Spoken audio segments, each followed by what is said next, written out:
episode. Yes. How are you feeling, Darcia? I think I'm feeling a lot better since like last week. I feel like I've just noticed like the energetic shift.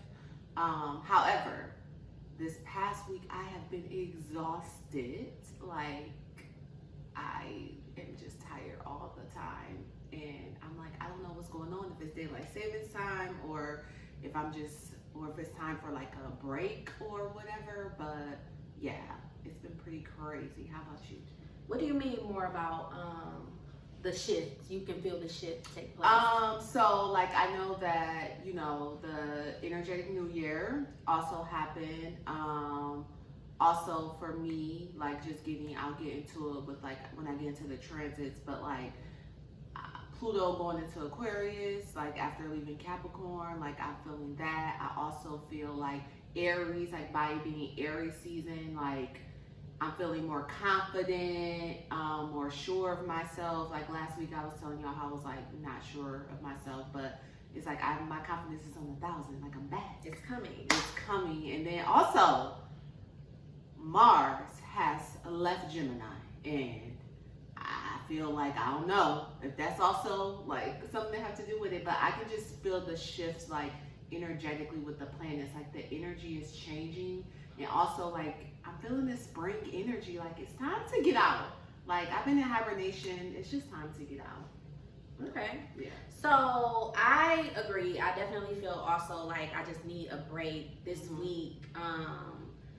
I feel like it really went by so fast. Like it's just always just like one thing after the next, one thing after the next, and I am feeling called to like slow down. So I'm excited that we have some travel, vacation plans coming up. I'm really excited about that. Looking forward to taking some time off, and I high-key don't think I took enough time off, so I might have to revisit my schedule, just so I can make sure like I'm, holding the commitments that I have to myself, making sure that I'm in divine union with myself, which we will get more into in the Moon Magic. But yeah, I'm feeling called to balance the scales. And it's interesting that I say balance the scale, because that's not really what I was intending to say, but I guess that's just what I needed to come out, because I just feel like I've been just giving a lot, showing up a lot. So yeah, I'm just feeling called to retreat. I'm excited about this upcoming week, because even though like I'm jam-packed with clients, I'm just looking forward to like taking care of myself. I have some appointments, just self-care appointments to do. So I'm excited to take care of myself, be in my own energy, and just show up for fun at the end of the week, and then going back in my bubble once I get back from vacation. So wow, I want to ask, because I heard you say like it's time for me to retreat. I'm like, girl, I feel like you've been retreated. Not like, enough. You like, I need more. I need more. Okay. Yeah, I'm being called to just like solitude. I just feel like I've been just in too much energy lately. So I'm trying to do my energetic boundaries, my energetic maintenance, my energetic hygiene, and just take care of myself, clean up my energy. I got up today, I went to the gym, I washed clothes, cleaning up my space, burning incense, let some fresh air in, allowing the negative energy to get out. So yeah, I was able to be out in the sun a bit today. Hopefully I can go back out there. But yeah, just doing all the things that are in my self-care toolkit that kind of grounds me and bring me back to myself. I took a workshop with New Earth Mystery School this morning, so that was really good. And I always feel like the baddest bitch when I'm on the Stairmaster or in a gym and I'm not listening to music. So I kind of was listening to the workshop while I was working out, which was an energetic purge within itself. So yeah, I'm just doing my spiritual hygiene, my energetic maintenance, so I can get back grounded and get back in my energy. Yeah, I'm also happy that like the weather is changing here in Dallas. Hopefully it's here to stay, because I'm also like looking forward to like just getting outside, like sitting on the porch or sitting like in the grass or like going to a park or something. But so I love that as well. Well, is that it? That's it. But let's get right ahead into the Moon Magic, guys. Maybe you give me ice and fire. So we are at the first full moon of the energetic new year. So we are at the full moon in Libra. We all know that full moons are opposite the sign of the sun. So we have the sun in Aquarius right now. I mean, the sun in Aries right now, which means that we're having a full moon in Libra.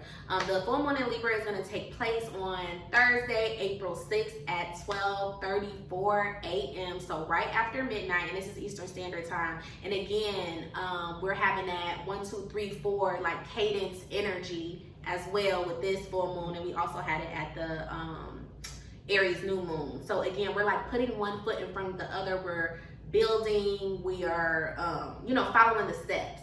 So keep that in mind. But we're having the Libra full moon is happening at 16 degrees of Libra, and it also is linking up with Chiron. I think, is Chiron in Aries right now? Yes.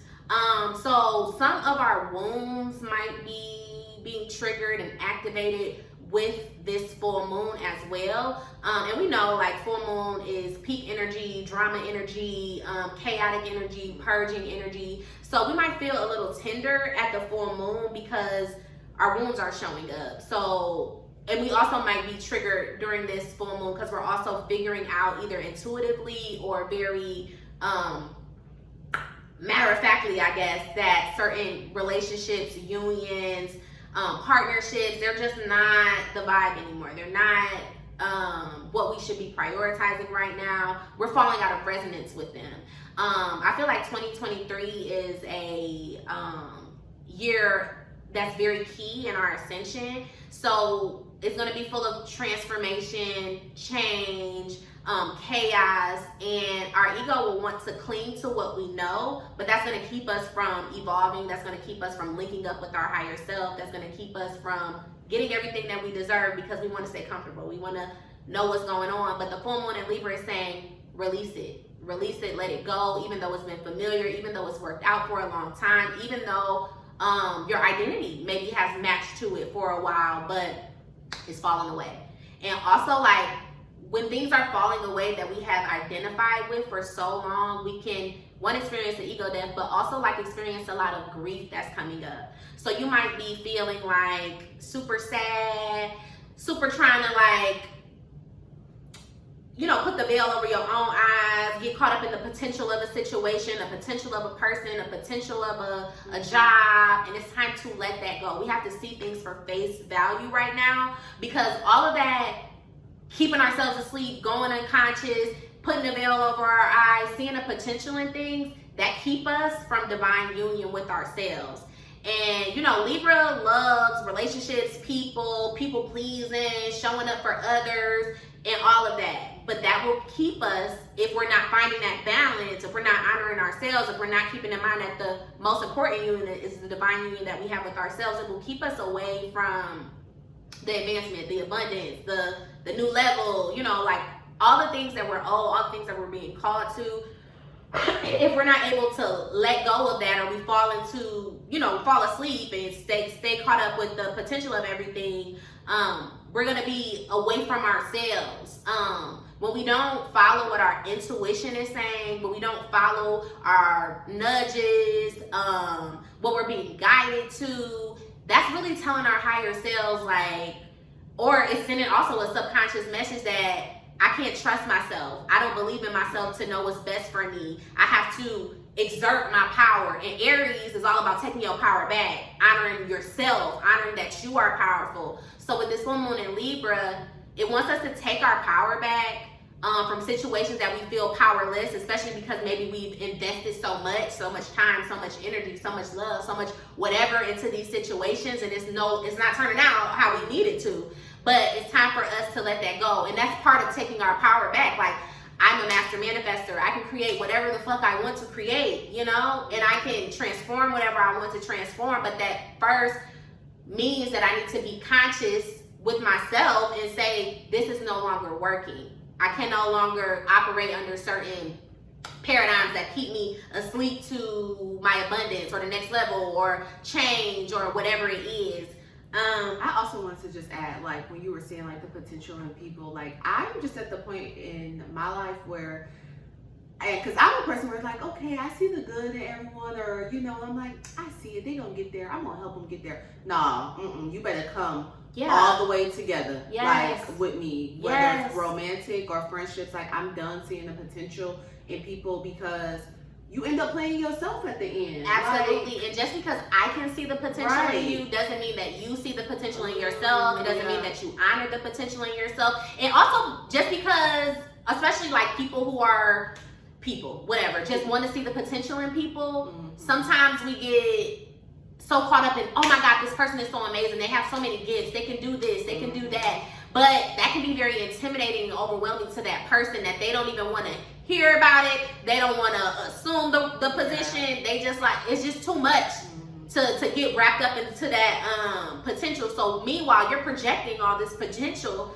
that you find in this opportunity or this person or job, whatever it is. And meanwhile, the person, situation, job, whatever, is never going to live up to that, because it's too intimidated. It's too caught up in their own wounds. It's too caught up in whatever else that they got going on, but they're not able to, show up for themselves to meet us where we are at. So it's important to understand, like, yes, there's potential there, and potential is beautiful, but I can't do the work for you. I have to take things for face value. I have to see what's happening, because if I'm in community with somebody or something that's not living up to their potential, because I am somebody who wants to live up to my potential so much, or like that's very important to me, it's a priority for me, they can also project their lack, their unworthiness, their core wounds, whatever it is, being unlovable, whatever it is, they can project that one to me, which also prevents me from linking up with my potential. And that's also why it's very important to just understand that no matter how good these relationships are, no matter how good these soulmates are, these divine unions, these whatever, like, no matter how good that is and fulfilling that is, anything that takes you away from yourself, your purpose, your path, it has to go. The most important divine union is the divine union that you have with yourself. And any relationship or opportunity that threatens the divine union that you have with yourself, keeps you out of alignment with yourself, is something you're going to have to let go, because it's going to keep you from ascending. It's going to keep you from growing. It's going to keep you from evolving. It's going to keep you from your abundance. And we're not doing that. We're releasing all of this. So we're releasing the partnerships, the things, all the things that are no longer in alignment. We're cultivating balance. We're figuring out, what do I need for myself? And I feel like this is just such a theme amongst healers, because a lot of us, identify with Chiron, the wounded healer, and we want to give so much and show up so much. But really, I don't even want to say this lifetime, it feels like, is about finding balance. How do I show up for myself while also showing up for my community, my relationships, my whatever, my job, my role in humanity? Like, how am I making sure that I'm showing up for myself before I give to other people? And also knowing that me giving to myself, me showing up for myself, me setting boundaries to be with myself, helps everything else. It only supports my relationships, supports my role in humanity, supports in every way that I have to show up. So it's not like a selfish thing. It's a necessary thing. So yeah, release what is preventing you from being in divine union with yourself. Release the idea. Also, release the idea that you aren't whole. I feel like we have so much brainwashing and conditioning about being in this romantic relationship, and I need this person, I need my other half. We get so caught up in the brainwashing around romantic relationships that we forget that, one is other relationships to prioritize. But when you get so caught up in, I need a man, or I need a partner, or I gotta go out, I gotta be on these apps, I have to just chase, that keeps us, one, out of divine union with ourselves, and that also keeps us in that like lack mentality, that everything that we have, or everything that we're like searching for, or that we want or we need, is not within us. So we're kind of like, again, externalizing our power, giving our power away, thinking our healing, happiness, saving is gonna come from somebody else or something, or you know, a relationship, and that's not true. So just reminding ourselves that the most important relationship to have is the one that we have with ourselves. Being in divine union with ourselves also helps us prioritize divine partnership in real life. So if I'm in divine union with myself, I'm a energetic frequency that's being able to attract other people who are in divine union and partnership with themselves. So just remember that it's important to stay in divine union and partnership with ourselves. And that's the most important relationship. And anything that threatens that needs to go. Because that's keeping us from our higher self. It's keeping us from our abundance. It's keeping us from our ascension and our evolution. And yeah, what else? So I also think, and I don't know, because we have some technical difficulties, but just releasing the idea that you aren't whole, and I think that's probably where we got cut off at. We are whole. Everything that we have is within, and it's important to not give your power away and think that what you need or what you're looking for is in somebody else. I think it's very easy to do that and get caught up in that lack consciousness, and you know, kind of externalize our power again, but it's all within. It's all within. It's all within. So release the idea that you aren't whole, that you need somebody else. It's all within. We can't get caught up in, we can't embody our true authentic selves when we're giving our power away. So we're releasing the idea of being a martyr, and also being caught up in the illusions or potential of who people are.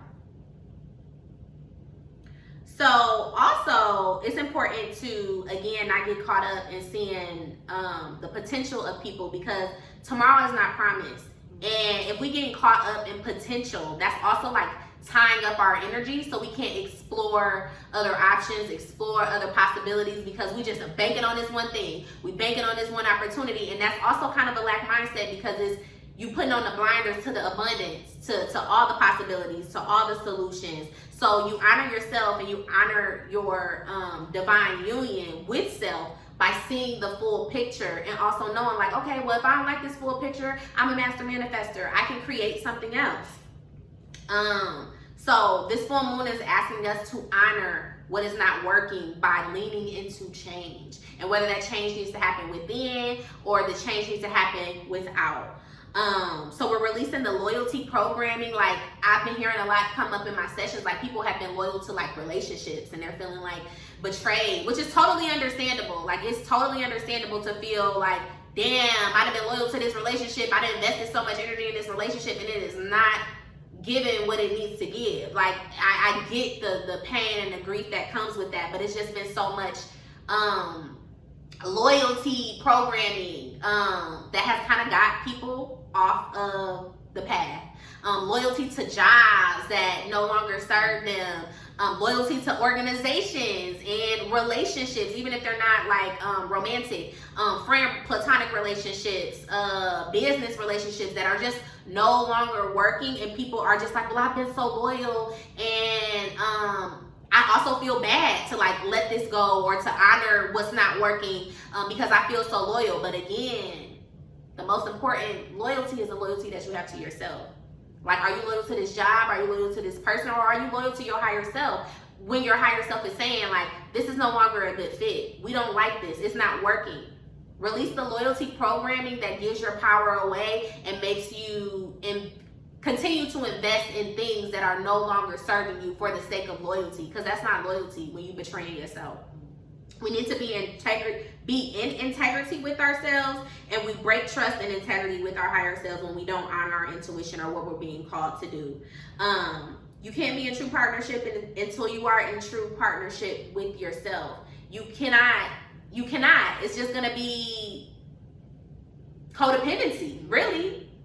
Because you're not prioritizing yourself, you're not finding balance. We can't be too far on either end of me, which is very Aries, or relationship, community, everybody, which is Libra. So we're finding the balance with this full moon. Aries wants us to prioritize ourselves, and Libra wants us to be into relationship.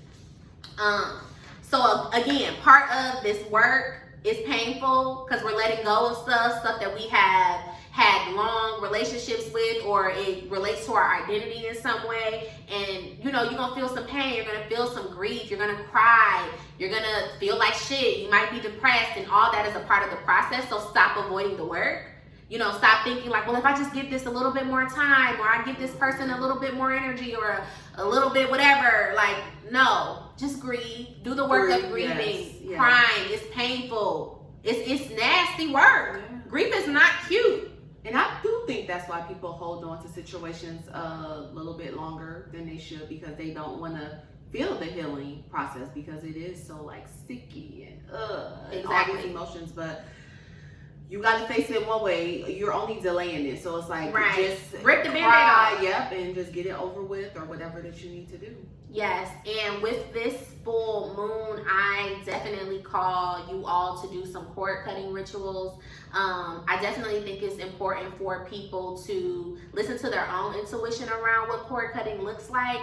However, I do think in terms of cord cutting, whether you cord cut in a relationship, you're courting an opportunity, a job, whatever it is, spiritual baths can be very powerful. A walnut bath can be very powerful. Shout out to my hoodoo girls who do that.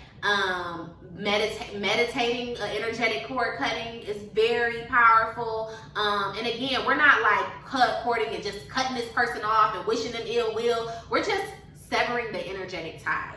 So cord cutting is what I am being called to do with this Libra full moon. I hope that you all do the same, and just affirm for yourself that you're open to healthy relationships, healthy connections, and being in divine union with yourself. So yes, that is the moon magic with the full moon in Libra, happening April 6th at 12:34. Again at 1:34 a.m. So a little bit past midnight. That would be a really powerful time to do the work, but we all know that you can work with the full moon either 3 days before, the day of, or three days after. So happy cord cutting, guys. And do you have anything else? No. Well, we will see you all in the next segment, transitioning. Alright, y'all, so things are heating up in the cosmos. We have a lot of planets switching signs, which is bringing major transformation to the collective. We are officially in the beginning of the energetic new year.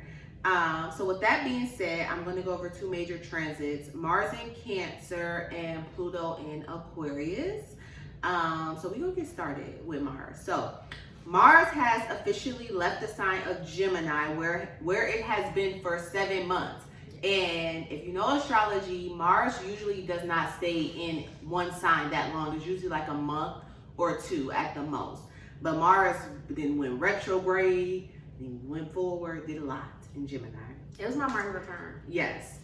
So being a Gemini rising, I'm happy that Mars is leaving my first house. Mars has made me a lot more aggressive. I feel like I was definitely in my more masculine energy. And I do feel like the Mars transit was like some good and bad. Like being aggressive has this like point, like, good and bad. But yeah, I felt like I was just very masculine, especially when it came to dating relationships. And I don't really like that for myself. I like to be more in a feminine energy. So I do want to ask, because like you just said, Desha, you had your Mars return. And also by you having your moon in Gemini and natally Mars is in Gemini in your chart, how has the transit been for you in the past 7 months? I also said that I needed to like just do some reflection on, because I feel like going through the transit is very different than like looking back on the transit. So it's really hard for me to say like how it manifested for me, but I do feel like and I don't know if it was the Mars and Gemini or just me being Aquarius rising, but I was definitely feeling just like ungrounded, go. I had my share of accidents, fender benders, through this transit, which has been extremely frustrating, but also I had to advocate for myself a lot. So maybe that's also how the Mars and Gemini has come up, because people, you want to go back and forth, like, okay, it's time for me to go back and forth, especially about something that's important to me, like my car. So like dealing with the insurance company, dealing with body shops, collision shops, which has been a really frustrating process. But I just had to like assume my power and advocate for myself. Mars and my moon is in the 3rd house, and over these last 7 months, I will say that I have had influence to be around family more. I've been called to being around family more. I've had a lot of time to spend with family. My brother, my cousin, we had some travel. We went to Houston to celebrate my brother's birthday. My cousin came to visit. I wish I got a chance to go to her birthday, but still we've been FaceTiming a lot, texting a lot. The communication with my family has been way more active as it relates to like my siblings and cousins. So maybe that's also a way that the energy has manifested for me. But I'm just excited to kind of, again, just get more grounded, whatever that means for me. So I'm glad that it's moving out of Gemini, but I'm also excited to just do more research on what the transit was supposed to do, and I can like look back and say like, oh, okay, that did happen, or that energy was there. But I definitely just feel like just accidents was a thing, and being called to advocate for myself because of these accidents. And also in my relationships, I've been called to advocate for myself. Like, this is what I need. This is not working for me. Just communication. I feel like my Mercury is in Sagittarius, so I have like spicy communication anyways, but I feel like even more so through this transit, I've just been kind of more unapologetic about saying what I need to say. Yes. All right. So there was some good and bad. Yeah. All right. So getting into Mars and Cancer. So Mars is the planet of energy, action, and desire. It is now in the sign of Cancer starting March 25th, 2023 until May 20th, 2023. So Mars in Cancer is nurturing, protective, and emotional. So assertive Mars has an uphill battle ahead when the planet moves into the sensitive sign of Cancer. So Mars prefers to charge ahead, acting on instincts rather than weighing the consequences of its actions. While in Cancer, Cancer is a water sign, so concerns with emotional security and protection, not exactly a natural fit for Mars. Mars doesn't do well in Cancer. Yeah, I was thinking that. Yeah. So when Mars moves into the sign of Cancer, it dims the planet's fiery flame, forcing matters to slow down and move, like people to move more carefully. So Mars in Cancer gives us the opportunity to blend the fiery planets like energy with Cancer's concern for like preservations. So we'll want to spend this time carefully building things that honor and acknowledge our connections to the past and to family, to our family values. Our urge to move forward during this time doesn't cut us off from familiar patterns, but includes them. So to take a more gentle and comfortable step into the future. So I think that kind of getting into like what you were saying with the energy being called to slow down a little bit. So Mars being in Cancer, like, I see why you want to be out. My favorite place. Yeah. I love when the energy just supports that. Being out. Yes. Yeah. So although Mars is toned down when it moves through Cancer, that doesn't mean we won't get anything done. If we learn how to work with the Mars and Cancer energy, a great deal can be accomplished. So digging into domestic tasks. So if you are working on, any home projects or home improvements, like right now is the time to do it because Mars, the energy is there to support you. So start making your house beautiful and comfortable for you. You may also feel a great need to fight for the rights of a family member or a domestic situation during this time. So even though Mars in Cancer prefers using its energy to nurture it will ultimately do whatever it takes to defend what and whom it cares about. So as a result, you may notice that you may become more protective over your loved ones, or just, people that you care about, like Mama Bear. Yeah, I can see that. And then the problem also, the last thing, the problem with Mars transiting through Cancer is that rather than taking a direct approach to going after what we want, we take a more passive one. So it may be a lot of passive aggressive going on. Yeah, I do not do well with that. During- I do not do well with that at all. I hate it. So it's something in me. Something in me just make me want to just go crazy. Like, girl, I'm including passive aggressive. I don't intentionally mean to be passive aggressive, but I just don't be like passive aggressive. I mean, if you see the problem, then say it. and I'm always gonna say it. I always have time. Always have time. I don't know, like passive aggressiveness. It just triggers you. As fuck. Yeah.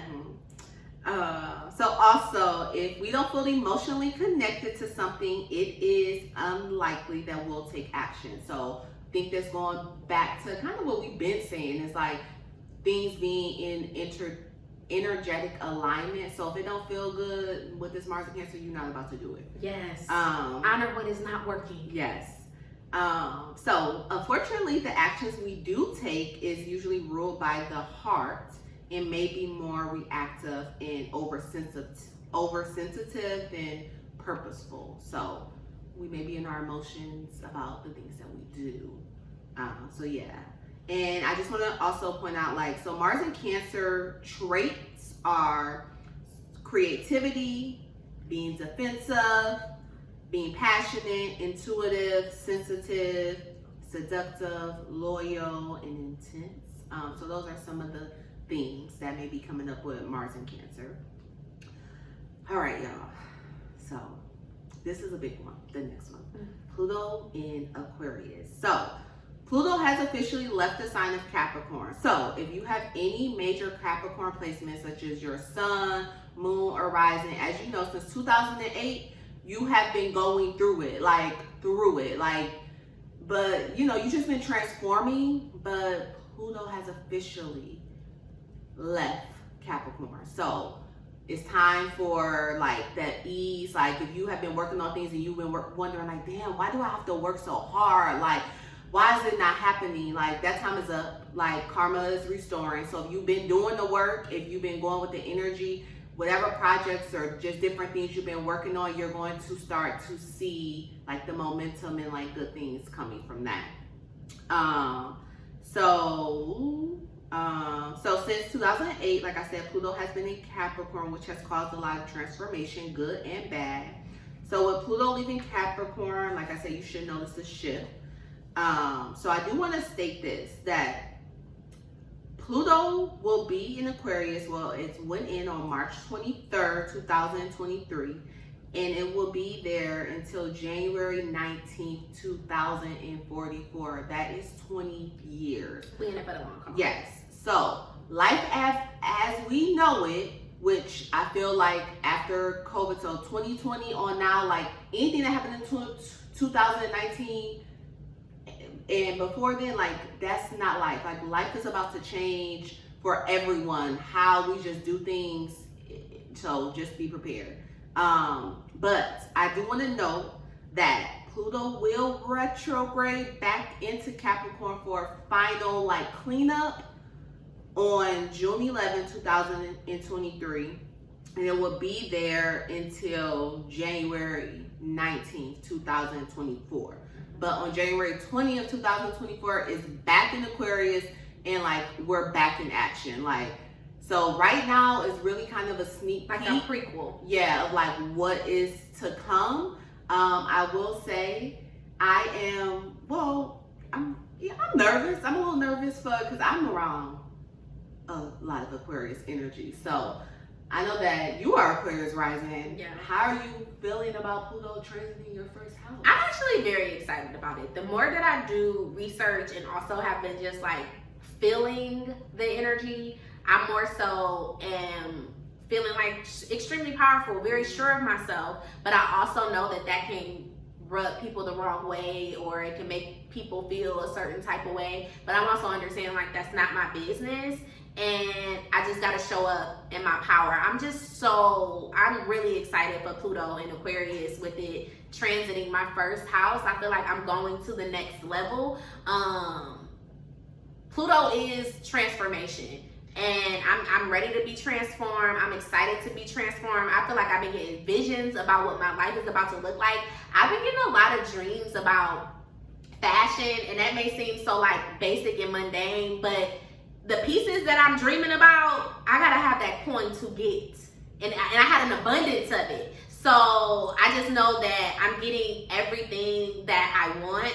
I know that I'm being called in this Pluto and Aquarius season to be exactly who I've been envisioning. And I think I don't know if I tweeted it or not, but I meant to tweet this the other day. Like, I'm really linking up with who I've been dreaming of, like, for myself. Like, I've been dreaming about this girl that I am right now, and it's so surreal to like witness. And a big part of me is like self-expression through fashion.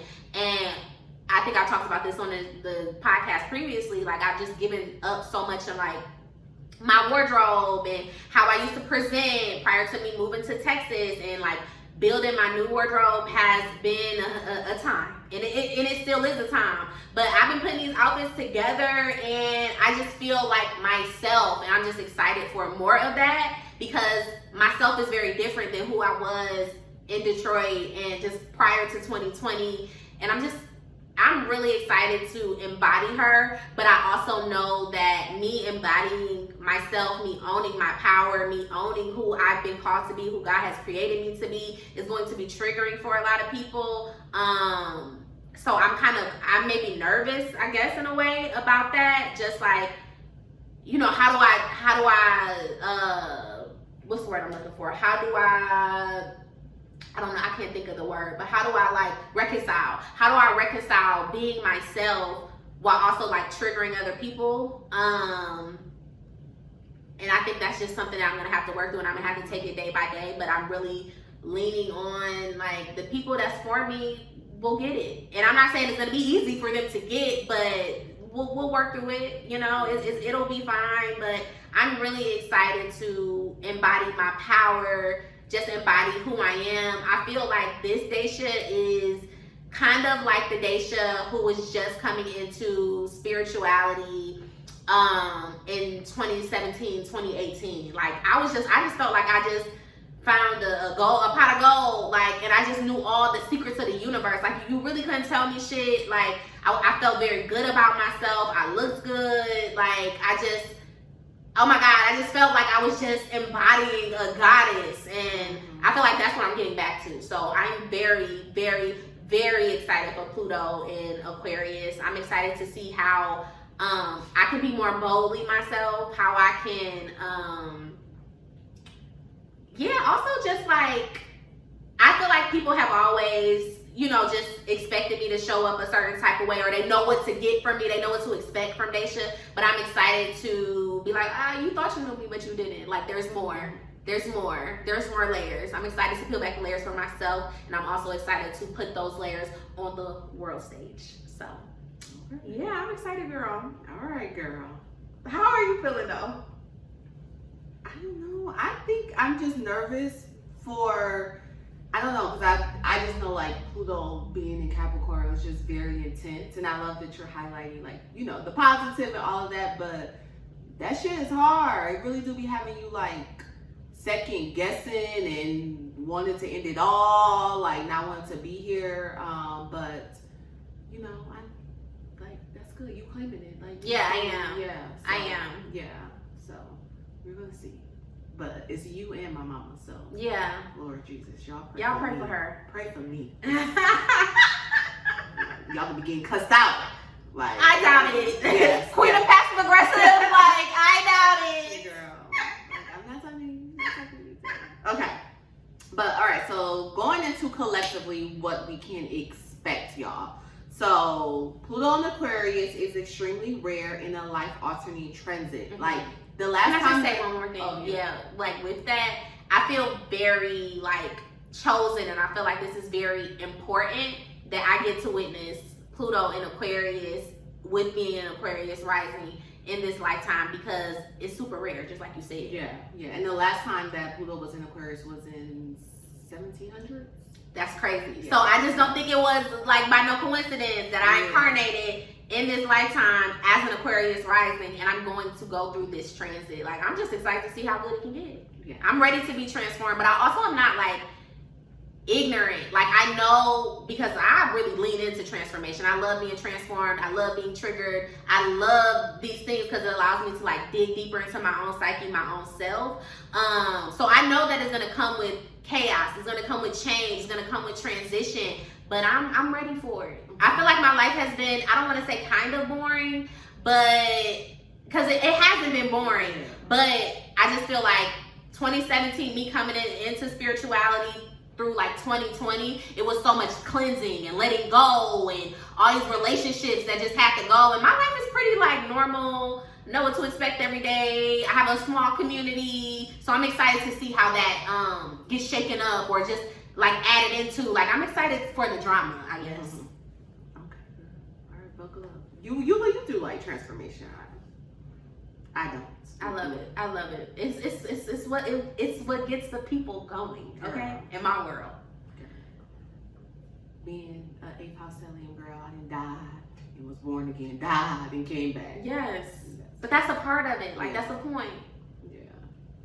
All right, y'all. So getting back into it, like I said, the last time that Pluto was in Aquarius was in the 1700s. So what we can expect is old programs and outdated structures are now being deconstructed in preparation for a magnificent collective reset and restructure. So truths are being revealed and we are reclaiming our power. Life as we know it is radically changing. We have reached a turning point in society. Our planet is resetting and recalibrating. So by the end of this transit, our society, selves, and systems will be totally unrecognizable. Karma from the past 15 years is being cleared during this time. And also, there's more. Shoot, you guys, sorry. My note. All right, so when Pluto moved into Aquarius, Pluto, like we said, is the planet of transformation, death, rebirth, mysteries, destructuring, progress, and power. So Aquarius is the sign of freedom, individuality, technology, progressive, and rebellious. Y'all know Aquarius march to the beat of their own drum, okay? Okay. And people follow. So there's major shifts in societies that are about to occur. So expect to see transformation in technologies, science, people's ideologies, wars, social media, community, humanitarian, more unique discoveries, and personal freedom. This is a new era. So Aquarius is here to, Pluto and Aquarius is here to rock our world for the good and bad. It is very important to limit the personal information you put on the internet. Yeah. Pluto represents obsession. So the lengths people will go to cyberstalk, find information about you, hidden identities, the rise of fake accounts. Those shifts will happen to social media and the internet. So also I just want to say, like, as we are already seeing, social media is about to change and transform. That's something that I'm looking forward to, just like seeing how that like goes about. But yeah, something is going on there and it's already happening. Yeah. And it's also, I don't think that it's no coincidence that all this talk with TikTok, I don't think that the United States government is going to shut it down, because I think that people are going to go crazy. But I also think that this is a distraction as well. Yeah. Like, I don't think nothing is going to happen. I mean, I would be really sad if something did happen with TikTok, but I don't think nothing is going to happen. I think it's a distraction from where we really should be paying attention to. Like, the fact that they passing like Jim Crow laws in Mississippi, and other, like, all the trans rights that they're trying to take away from, like, trans people. It's like a lot. The fact that people are just shooting up schools, like, this is where our energy should be invested in, our resources should be invested in, but they on Congress arguing about that clock app. Like, come on. Yeah, but I'm gonna ride for my country just a little bit, even though I feel a way about my country, but China is the fucking ops. Like, this is like, this is also war. Like, y'all thinking, like, this is also when we saying war. Like, it's not gonna be how traditional wars was, where we go out on this battlefield, or we invade, or we do bombs, or all this stuff. Technology. China is fucking taking all our fucking technology, probably our data, like seeing how we operate, all of that, and they're gonna attack us in this motherfucking, on this internet, because China is about to, like, China is coming for us. I mean, they've been coming for us, but yes, like, China is the ops, but the United States is also the ops. Yeah. Like, the government is the ops. Like, it's so much. Again, you get, like, this again. You see, like, all of this is a distraction. Like, it's taking you away from the divine union with yourself. Like, it's activating your nervous system. Like, yeah.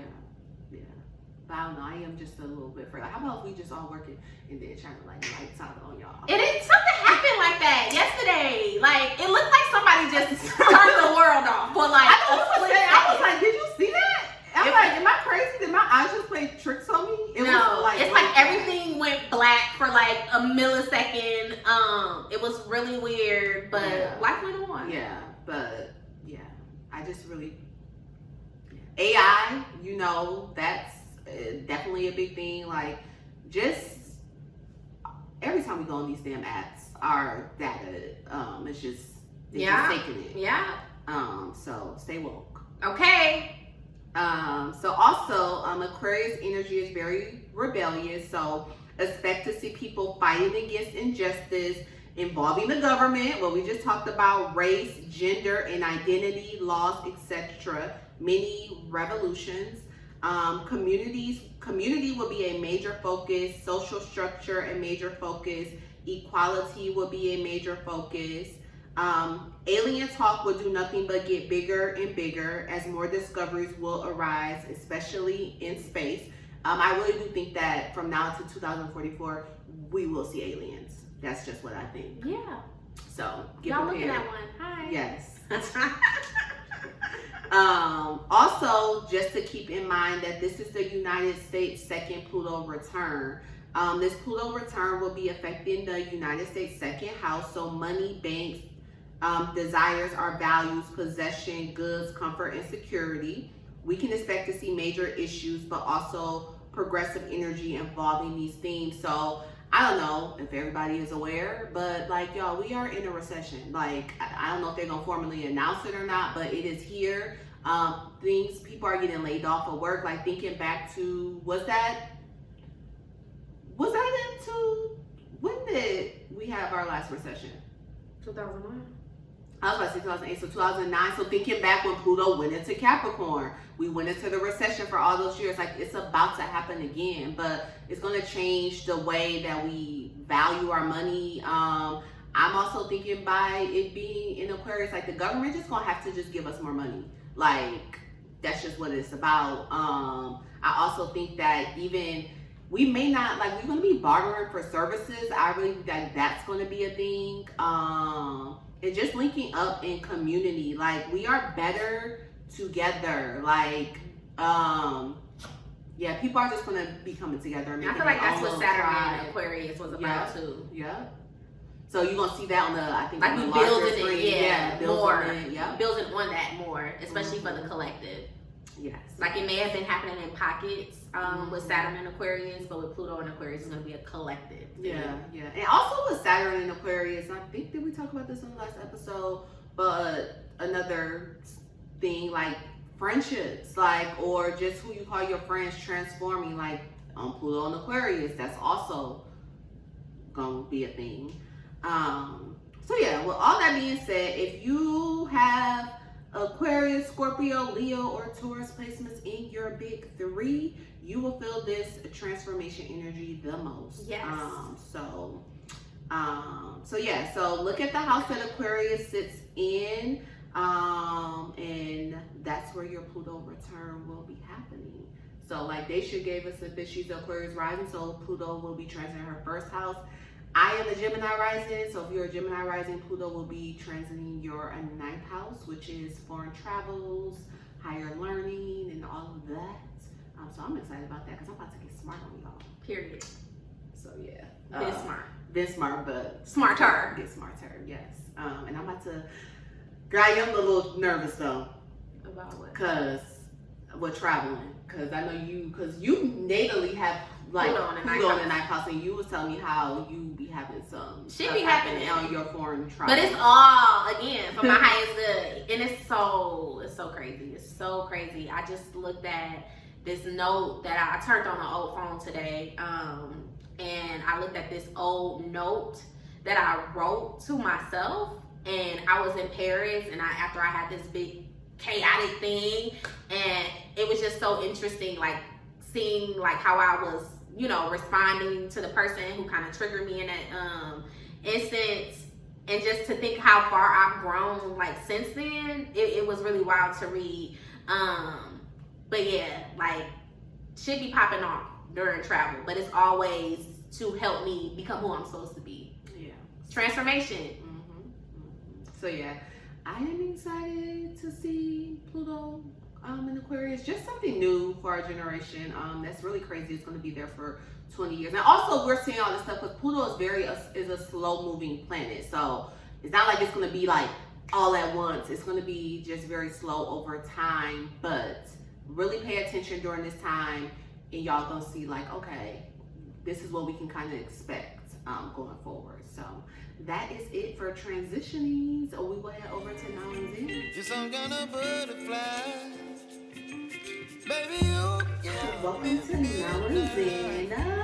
So today, which is just so, I feel like it just goes with the energy because we were talking about manifestation and co-creation when you were talking about the moon magic. So today's segment, I hope I can say this, but it's really like think big, bitch. Like, Period. think big. And I just want to first, before we get into everything, just kind of share a personal story about like thinking bigger. I believe this was like 2016 or 17. My lease was up. I had a Mazda. First of all, such a nice ass car. So cute. But I had a Mazda, my lease was up, so it's time for me to get a new car. So I went to the Chrysler dealership, and I wanted to get just like I don't want to say a regular Cherokee, but a Cherokee, or the smaller version of the Grand Cherokee. So I think that's a Cherokee, right? Mm-hmm. Yeah. So I wanted to get a Cherokee, and I got there, and like the prices was just really ridiculous. I went to different dealerships, and I'm like, I don't want to pay that much or whatever. So I went to this one dealership. I walk in. It was this white lady, and I told her what I want. I'm like, yeah, I'm here to get I want to get a Cherokee. Homegirl didn't even show me the Cherokee. She said, no, how about the Grand Cherokee? And I'm like, a Grand Cherokee? I can't afford this Cherokee. I know for a fact I cannot afford a Grand Cherokee. Like, girl, she like, what you like? What color you want? I'm like, white. She like, you like the black wheels? I'm like, okay, girl, like, sure. She like, all right, I'm about to go heat it up for you, whatever. I'm like, okay, I don't know why you doing this. Like, I can't afford this. So I go out there, I drive it, whatever. I come back, she like, you like it? I'm like, yeah, I like it. And she like, okay, the reason I showed you this is because like we have a deal, like a promotion or whatever going on the Grand Cherokee. So, and it'll just be, it's cheaper than the Cherokee. So I'm like, okay. So I'm still thinking it's gonna be expensive. Y'all, I don't like sharing my finds, but I'm gonna tell y'all. I had the Grand Cherokee. It was fully loaded, all of that, and my note was $320 for a Grand Cherokee. I feel like that is so unheard of. Yeah. And after that, I said, okay, God, think bigger. Like, right. you going here for this small thing. I'm not even saying it's small because Cherokees are nice, but Sure. but you know, like I thought that something was out of my control or power for me to even get, and God just blessed me with something else. So going into this, I'd like to believe that like me and Daisha are master manifestors, and I know for myself personally, like it hasn't always been like that for me. I definitely had to like exercise that muscle, but you can co-create with the universe, God, whatever you believe in, and we here to like give you the tools or whatever. So I wanted to get into, I guess, do you have any stories of like crazy manifestations that you want to share? My life really is a manifestation. Like the fact that I have quantum leaped to Texas, like that's crazy. And it's just really so hard for me to say, like, do you have a manifestation story? Like, because my whole life is a manifestation, a co-creation with God. I do know, like, I didn't know anything about, like, manifesting, but when I started to manifest around, like, 2017, I started out very small, and I would try to manifest things like free drinks. I would love to get, like, free drinks and like let me get my bill taken care of wherever I go, and I would do that a lot, and I still be trying to do that. So I would do small things like that, but I think maybe when I really wanted to like manifest something big, it had to be my car at that point. Yeah, that's when I was really deep into my manifestation bag. I was driving a Volkswagen. She was so cute. She was white, Jetta. And I went to the auto show one year. I think me and you had went, or maybe me and my other friend, I was about to say her name, but me and my other friend had went to the auto show, and we were like, you know, looking in the cars and all of that. And I was looking at, BMW had came out with the X2 for the first time. And I was looking at that, and then I was also looking at like the Volkswagen Atlas, I think is what it was called. And I was like, let me just stick with Volkswagen because it might be like easier for me to get a car with them because I'm already like in the Volkswagen family or whatever.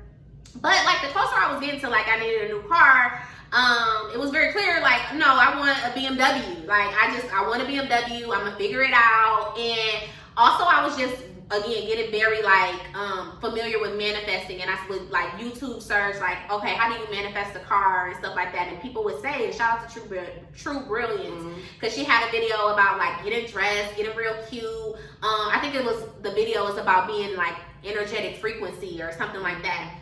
And I got really cute, and I went to the BMW dealership and said like, hi, can I test drive a car? And they, you know, took my license and all of that, and I'm just driving around in the car, ended up talking to the guy. He was super cool. He like, how much can you put down? I didn't have no money in the bank. Like, if you know me, you know, like, I'm trying to do much better now, but I don't know how to save, or at that point, I didn't know how to save, and I didn't have, like, no savings, and I just told him, like, okay, I can bring you $2,500, and didn't know how I was gonna get the $2,500, but I'm like, okay, I gotta get this money by tomorrow. And I also remember like telling people like, they was like, okay, I know your lease coming up, like, what's your new car? And I would just say, I want a BMW, I want an X1 or an X2, and people would really look at me like I was crazy, like, how the fuck are you gonna get this car? Like, you're literally delusional, like, you're only like 28. I think say your age. I was like 27 or 28 at the time, and people was just like, how are you doing this? You sound crazy. And I'm like, okay, I can show you more than I can tell you. And I remember, like, I called my sister and I asked her, like, hey, can I borrow $2,000? And she was like, for what? And I'm like, because I want to get a car. And long story short, she told me no, and it was like, okay, whatever. I just got to get out the mud. I still don't know how I'm going to get this money, but I know I want this car. I know God is real. I know God's want me to have everything that I want to have within reason, you know, so let me just get this car. Long story short, it was like around Christmas. It was around your birthday. So I got paid, and I had like another job at the time, like a little side job, and I had got like a Christmas bonus or something. So put all the money together, barely made it, y'all. Like barely made it, but I had that money to take back to Dominique at BMW.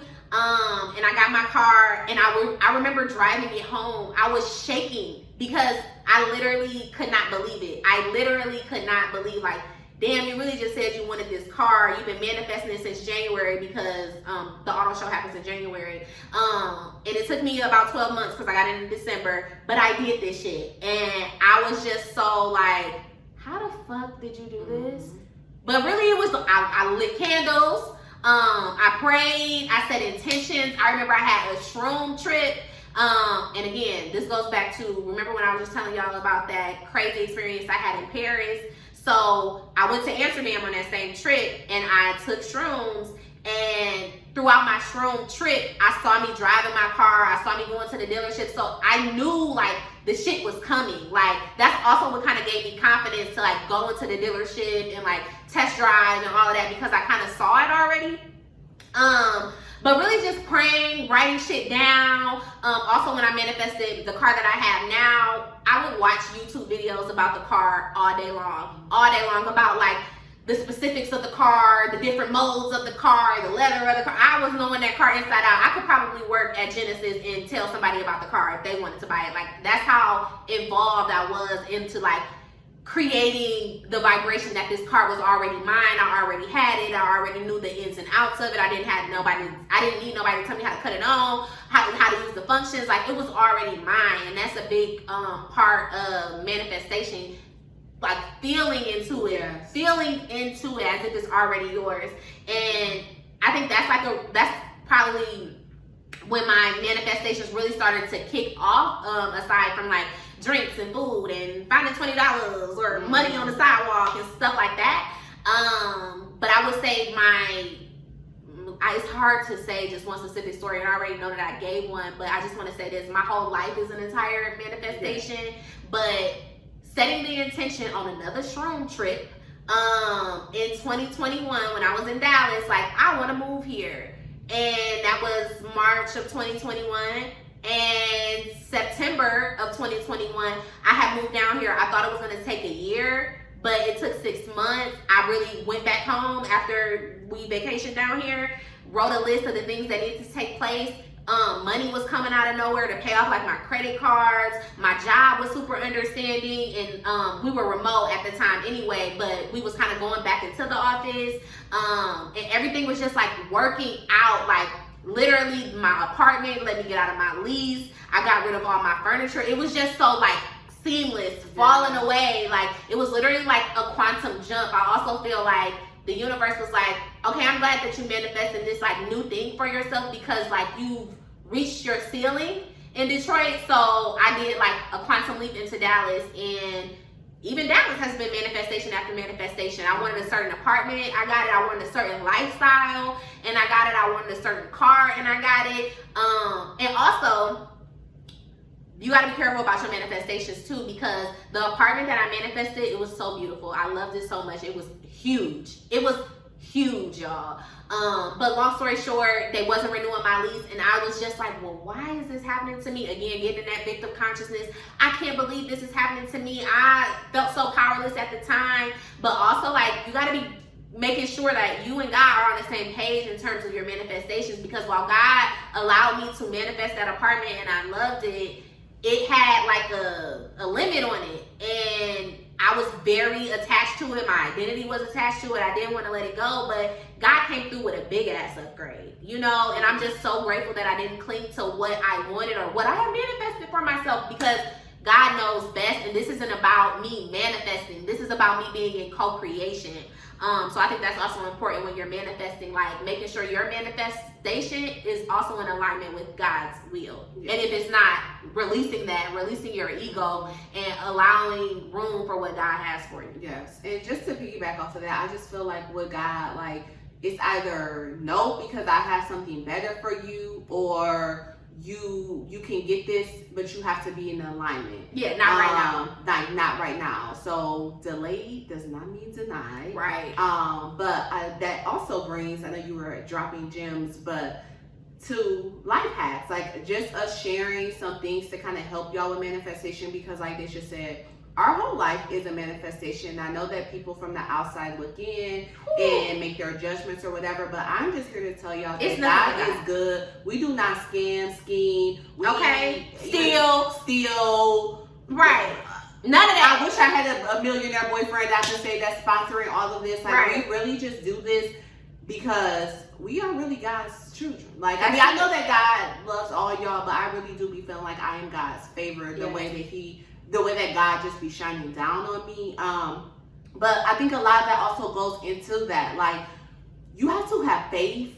You also have to be a good person. Like, I tell y'all, there's good and bad karma. What you put out, you get back. And if you do right and you do right by others and all of that, like, it will come back to you. It may not come from that person per se, but it's gonna come back some other type of way. Yes. And also with like manifestation and faith and all that, you also have to allow yourself to be open to however you're going to receive it. Like, you just set the intention. It's not up to you to try to figure out like, oh, I gotta work super hard, that's how I'm gonna get the money. Like you said, you got a bonus out of nowhere. Yeah. People may come through, give you a discount. Yeah. Like, I will also say, like, yes, going out, like, sometimes when we play with the universe, like, our whole, whatever that y'all see, somebody could have just paid for all of that. And it don't even be nobody we know. It'll just be somebody we ran across, like, I got the bill for y'all, or, hey, y'all came across this opportunity, do y'all want to come, it's free, or just whatever. Like, and I also just want to say something really quick. Like, I think people look or think about manifestation and think it's just like so woo woo, and it is. Like, you do, I mean, you can do candle magic, you can do the spiritual baths, you can set these intentions, you can do all these rituals, but a big part of manifestation is just your karma, just being a good person. You know, going out in everyday life, showing love, giving grace. Yeah. That's how you build up, you know, your manifestation bank to allow miracles to happen.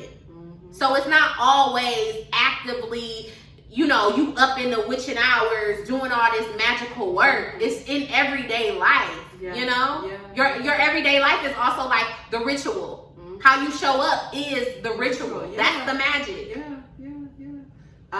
Dang, I lost my train of thought because I was gonna say something, but I'm sure it's gonna come back.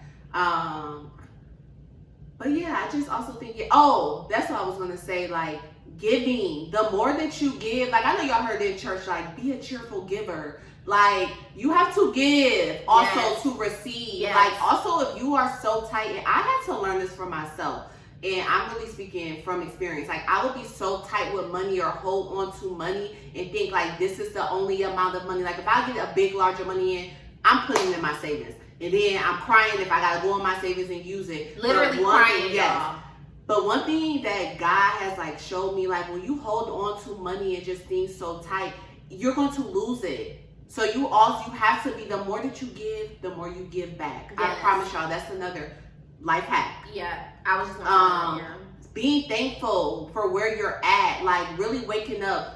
Thank you, God. Thank you for all of this or whatever that you have. Like, when you start thinking negative or thinking or saying the things that you don't, that's the energy that you're putting out. So you also have to like speak positive in life over yourself, and just be thankful for what you also have.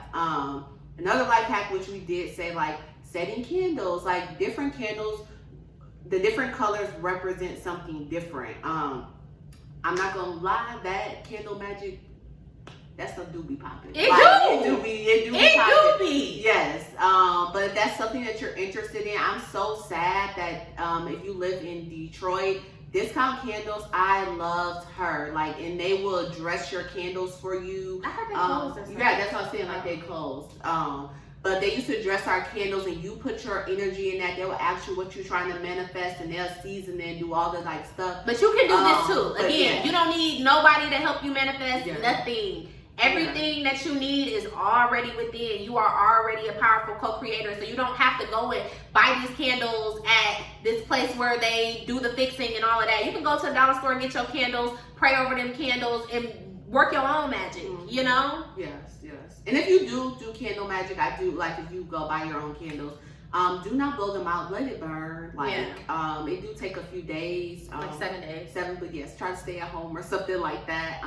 But it is just, writing down your intentions and putting it underneath your candle also helps. I think that taking spiritual baths, you can also set intentions with your baths. soaking in that. Also writing it down. Powerful. Writing it down. Petitions to the universe. Yes. And I know that we talk about the moon cycles and all of that. But if you want to manifest with the moon cycles, start with the new moon. And all of this, we're just saying these are little life hacks. You don't have to follow this. It's all within you. But these are just things that can help. And also start small. Like Daisha said, like I think because you have to strengthen that muscle to believe in the universe. So start, like say you buy coffee. Okay, I'm going to get a free coffee this week. Now don't be stressing about when the free coffee comes. You got to set it and release it. And you'll be surprised. Or I'm looking for a certain bag of chips. They ain't never in stock. Like, stop. When I go to the grocery store, I want these chips to be there, God. Chips be there. But yeah, you just start small with little things. And then once you see it coming, it's going to increase, just increase your faith. And then you're going to start manifesting bigger things. But I just think being just really open to it.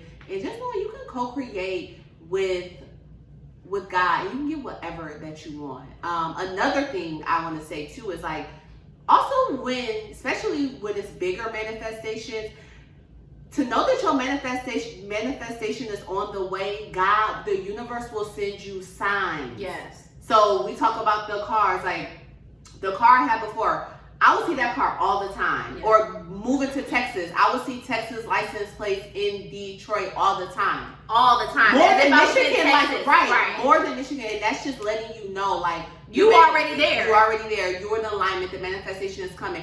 Or instead of getting jealous or, envious of someone who has something that you want, if God is showing you someone who has something that you want or a lifestyle, our favorite line, God, I see what you're doing for others. I see what you're doing for others. That means that if God can do it for them, He can do it for me too. He can do it for you. And God is just showing you, like, this is possible. I'm good. Yes. And also the universe is abundant, y'all. It is so much out there. And that's why I just be hating when people be trying to scheme and steal and just get over, because it's like, it's enough for all of us. Right. It's really enough. You just gotta make sure that you're in alignment, that you're just doing your part, and you can literally ask for whatever that you want. Yeah.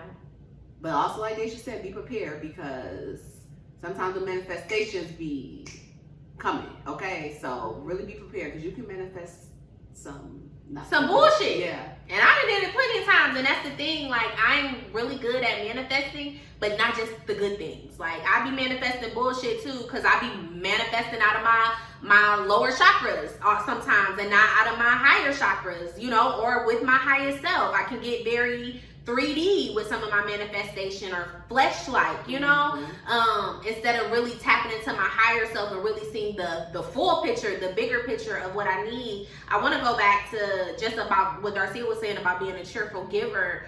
I think it's important to just give as much as you can. Abundance is truly a mindset.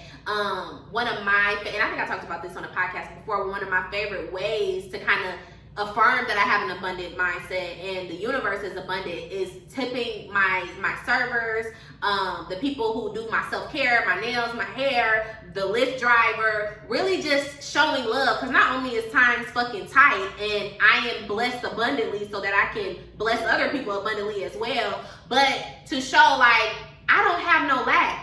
I can give you this and it's nothing to me, because I'm going to be blessed with it, in return. I'm going to be blessed tenfold by it, so giving is just so important, and not being tight-fisted with nothing. Even though even being happy about paying your bills, because who the fuck want to pay bills? When the first come around, I got an attitude, but I be so grateful, like, God, you let me pay these bills, and I got money left over. Yeah. Even when I don't have money left over, I'm still in gratitude, because God, you paid these bills and my bills. Yeah. They be billing. Yeah. Okay? Yeah. So I'm just full of gratitude that God allows me to pay my bills and give money to these corporations and businesses or whoever else the fuck I owe. Because again, it's the well won't run dry. The universe is abundant. Yeah. My finances are abundant. God is abundant, so I'm always going to be taken care of. All of my needs are also going to be met. And another powerful manifestation hack is working with your ancestors. Your ancestors want you to ball out, especially if you are from the diaspora and your ancestors didn't have what they needed. You know, they only had the bare minimum, and sometimes they didn't have the bare minimum. Our ancestors want us to live life and live it abundantly, just like God. So when you tell the ancestors that you want something or you need something, call on them, work with your altar, burn ancestor money, to ask them to help you. You know, like your ancestors, they're there, they're waiting, they're willing. Also send them a petition, whether that's water, their favorite food, fruit, alcohol or whatever, but you also like giving them energy. And I think, like you said, the ancestor money is really big because you gotta give them energy. Like they be needing stuff too, you know, in the other realms. It's a reciprocal relationship. Yeah, so you're working together. And speaking of that, I have not gave my people no money in a minute. Yeah, I'm gonna do that. Actually, I think I'm gonna do that today. Yeah. Yep.